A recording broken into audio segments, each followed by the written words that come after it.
In this video, I'll be showing you how to rename your PC or change your PC name. Very much simple and easy when you're using Windows 11, Windows 11 Pro. Yeah, so you just hop on your settings.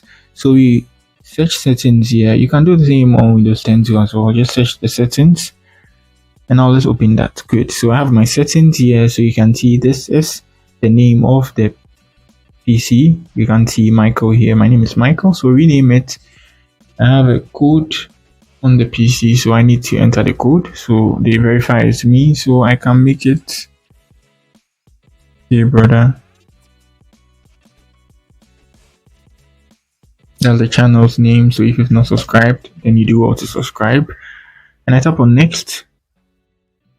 Okay, so the characters I typed won't work. Next. So now it's working now.